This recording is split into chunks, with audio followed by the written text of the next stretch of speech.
Ministre israélien de la Défense, c'est donc l'homme qui mène la guerre en ce moment avec Gaza. Et oui, c'est sous son autorité que l'aviation israélienne mène depuis lundi ses opérations dans la bande de Gaza.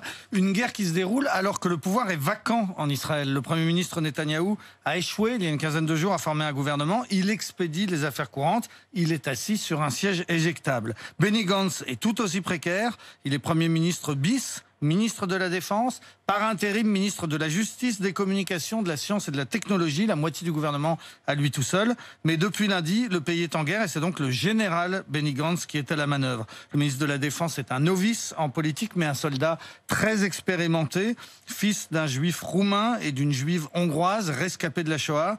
Il est né en Israël. Il s'est engagé dans les paras à 18 ans, commandant à 28 ans, général à 39. Puis, il a surtout été le chef d'état-major de l'armée israélienne, le numéro 1, de 2011 à 2015, c'est-à-dire qu'il dirigeait l'armée lors de la précédente offensive contre le Hamas à Gaza. Les bombardements à l'époque avaient tué un peu plus de 2000 Palestiniens, puis 53 soldats israéliens avaient aussi trouvé la mort lors d'une offensive terrestre à la fin du conflit. Lorsqu'il s'est lancé en politique il y a 2 ans, Benny Gantz a fait un clip de campagne viril sur des images de cette guerre de 2014. Il se vantait d'avoir tué ou fait tuer un grand nombre de terroristes palestiniens lors de cette opération.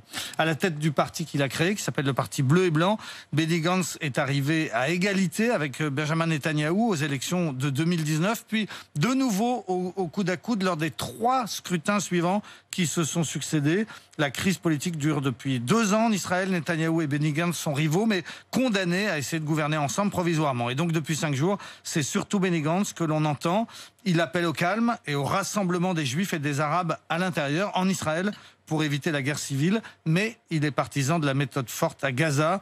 Il a fait rappeler hier 9000 réservistes, des filles et des garçons qui venaient de terminer leur service militaire. Il annonce qu'aucune date n'est fixée pour la fin des opérations. À Gaza, dit-il, les tours s'effondrent, les usines s'effondrent, les tunnels s'effondrent, les commandants sont tués et ça va continuer. Le général Gantz ne se prépare pas au cessez-le-feu.